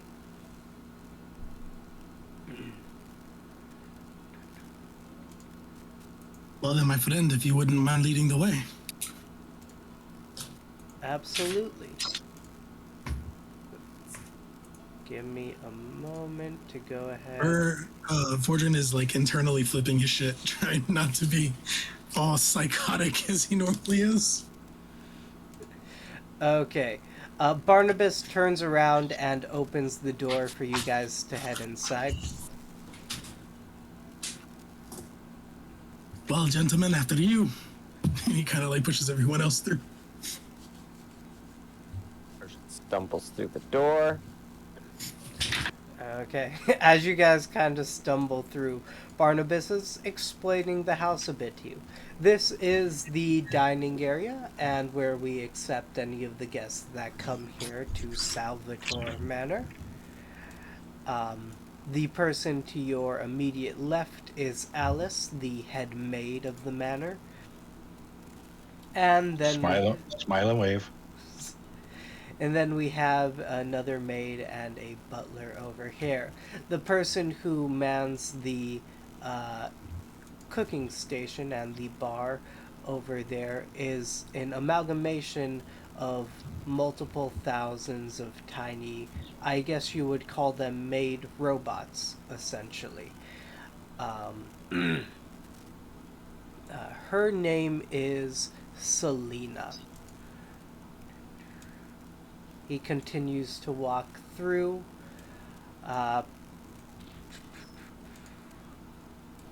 Over that way is the guest bedrooms.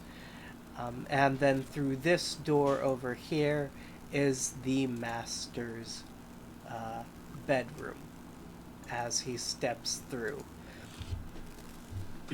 As he steps through here, and you guys also step through, Excuse me, sorry. you would see there is a butler in here kind of tidying up. This person's face is almost a mix mash of several different types of faces. He sees you guys enter and kind of scurries through the door over here. And Barnabas confronts the tall, black-haired gentleman that Mordred saw earlier. Master Salvatore, these people are here for you. As I explained earlier, one of them was interested in the piece of iron that we got earlier. As he says that, Barnabas kind of steps off to the side here, allowing for you guys to fully see his master.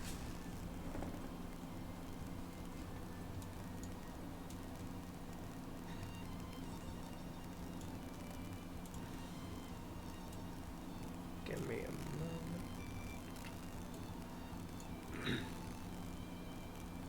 And as I described him to Mordred, you see a very tall, dark-haired man, very well dressed, a cane in his right hand.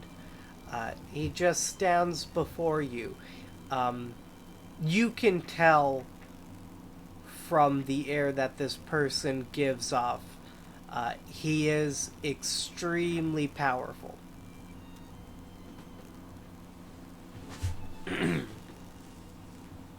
Hello, how may I help you? Or actually, what do you want? Sorry, before we speak, can we roll a check to identify him? Sure thing. Go ahead. Are you looking to identify him personally as like his character, or are you trying to identify like as if he's a creature, like a monster? Okay. Like if I suspected that he was undead, I would roll a religion check. Yeah, go ahead and give me a religion check then. Which, mind you, not my best, but sometimes you get lucky. Sometimes you do get lucky. 100% this dude is a vampire lord.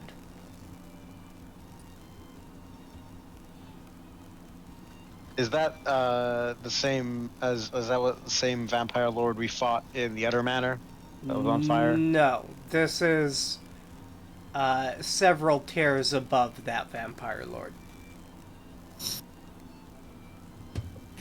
Because he wasn't a vampire lord, that guy was just a vampire spawn.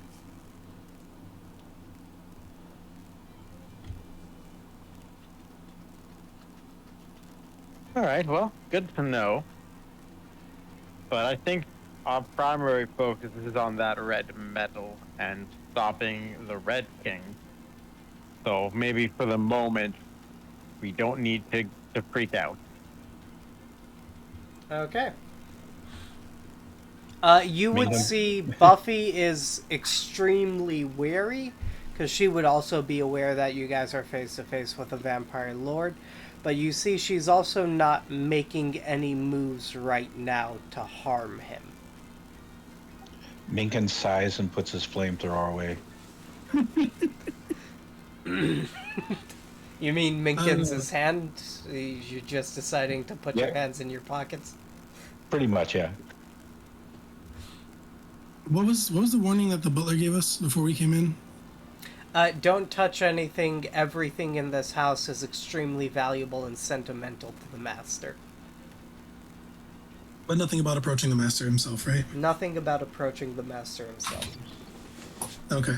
So Gordon's gonna take a deep breath, kind of try to steady himself, and then he will try to approach the master with his hand extended in mutual respect. Okay. As you walk forward towards Lord Salvatore, he extends his hand and shakes your hand. You don't sense any hostile intent. Do you know what I was going for? Because I couldn't think of it when I was like doing it initially. Cool. So I shake his hand. Master Salvatore, it's a pleasure. My name is Fordrin. Fortune and Cross. The pleasure is all mine, Master Sentinel. Aye, that I am. I'm a Sentinel along with the rest of my group here. I've came in to inquire about that rare ore that you had lying around. Perhaps if you still had it, rather. Yes, I am aware of the one you speak. You see, he snaps his fingers in almost from a dark mist. The ore appears floating above his hand. I believe this is the one you're talking about. Curious little thing. I didn't really know what I was gonna do with it. Quite the kind gift by my descendant. But, as far as I know, its name is the Forgotten Iron of the Red King.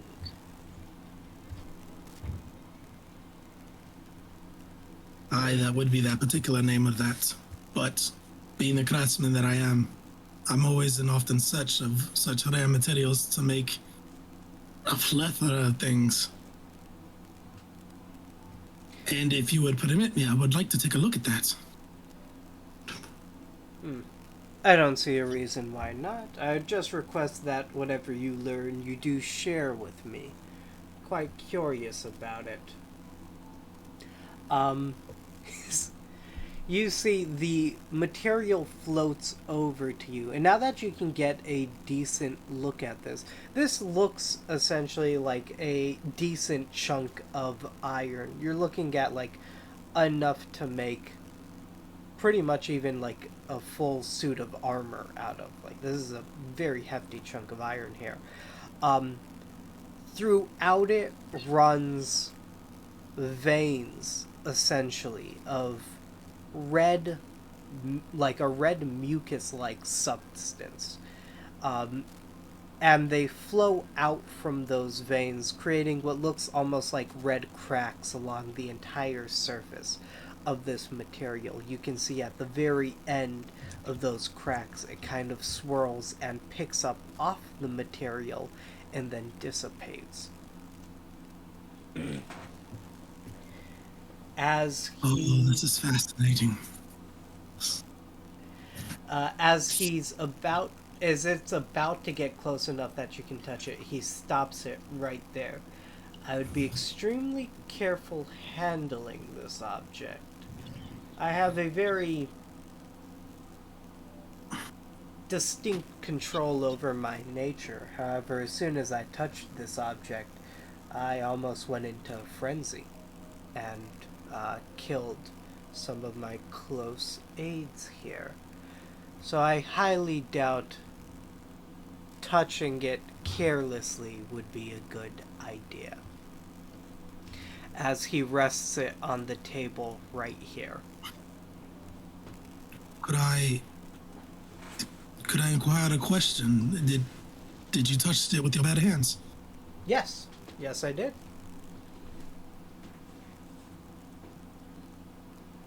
Oh, I'm curious though. I want to touch it. Remember the Red King's hate.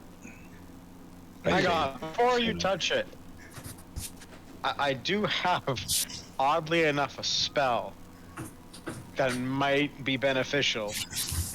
So, can I cast Curse Ward on our dwarven friend before he touches it? And it is a third-party spell, so I don't know if you'll allow it, but I will read it out to you first. Yeah, go ahead and read it. You reach out a hand and touch a willing creature within your reach, raising a smoke-like barrier around it. For the duration, the target has resistance to necrotic damage and can't be cursed, possessed, or targeted by a hex. Also, its maximum HP can't be lowered. If the target is already affected by one of these effects, the effect is suspended until the spell ends. Okay. So I'm going it is to... a curse ward. Yeah, okay. I'm going to say that's like, this is... It will definitely help. 100%. And I will allow it. However, it doesn't necessarily fall. What would happen wouldn't necessarily fall under any of those things. But it would Well, help I if wouldn't know, so I would feel like it just casting it anyway. I do take 10 hit points of damage for casting this spell because what is this class, you know? Yeah. But So I want to like make an attempt to touch it, but with my gloved hands to see like if I feel any type of way as I approach it. Like, does that make sense? Like, I just want to test the waters, but not enough to like just because just grab it and be like, ah. So you're touching it with both of your gloved hands? Just one. Just one? Yeah. Which hand is your mark on? On my right. Okay. What hand are you touching it with? With my right. As you touch the metal, you feel the mark on your hand burn.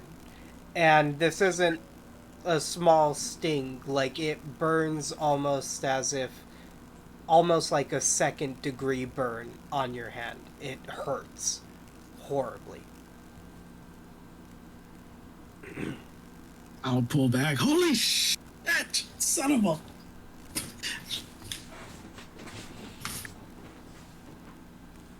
If I look at my hand, does it look burnt outside of feeling like it was burning?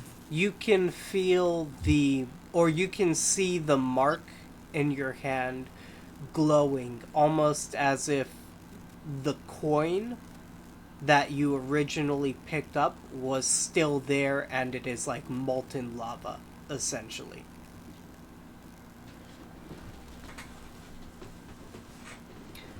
Well, Oh, that burned. And Forge is just laughing. He's happy about it, but ow. Salvatore looks at your hand. Maybe try the left hand?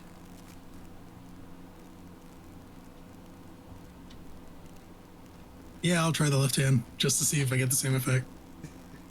You try it with the left hand. You feel the same burning sensation. Go ahead and give me an insight check. I'm enjoying this. Curious. Like this is great. 24. 24. You can tell that the reason your hand is burning, it's not necessarily your mark reacting to the metal as much as it is the curator reacting to the metal. In other words, it's not that the metal's hurting you as much as it is that the curator might urgently need to see you about something. Oh, god damn it. Oh, fine. And I will... Forgive me, my lord. A second. And I just kind of like phase through behind Minkin and the rest of them.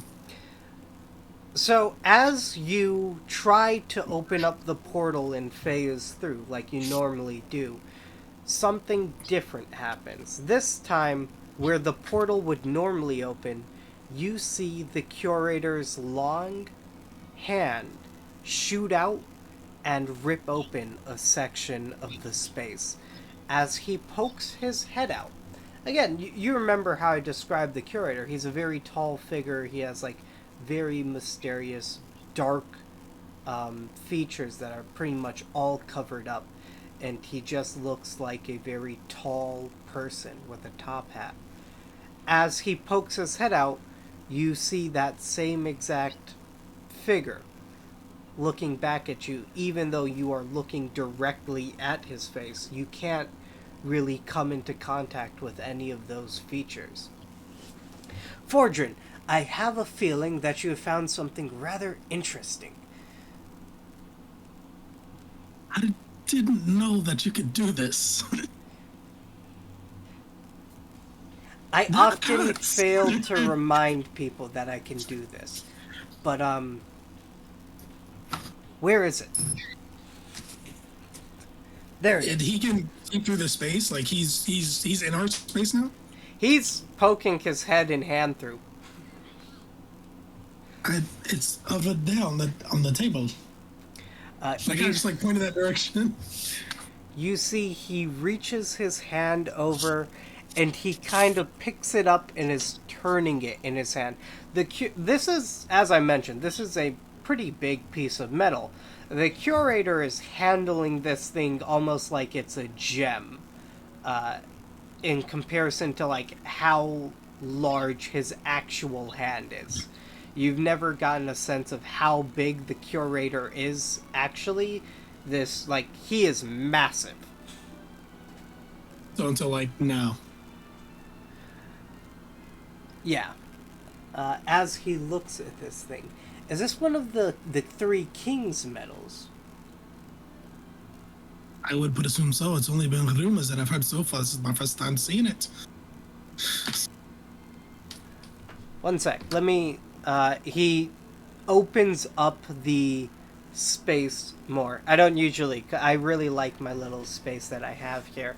He kind of starts crawling out of his Is space. everyone else seeing this? Like, I'm assuming time isn't frozen or nothing. No, time's not frozen. Nothing like that. Everyone can see the curator just crawling out of here. He opens up the space almost like a cartoonishly tall person getting out of a clown car. That is what this reminds you of. As he kind of keeps everything stretched open and steps out of this space. I'm like flabbergasted, but I turn to the rest of them who haven't met him yet. And, everybody, this is the curator of the Emporium. And one of my many benefactors, apparently. Hello! I am not, extremely familiar, nor do I like necessarily meeting new people. But, I've made an exception this once. Which I will tell you right now, honestly frightens me that you would be here.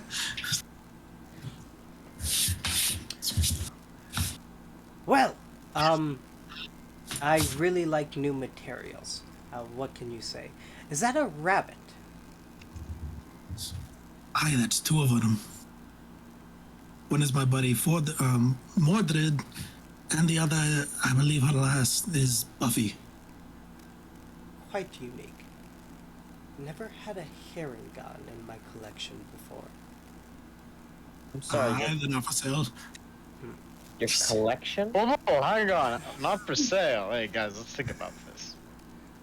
What if I offered you an archdevil? Would you accept it then? I'm not for sale. Okay. Get it for sale? Ah, I do get it. That's a good joke, sir.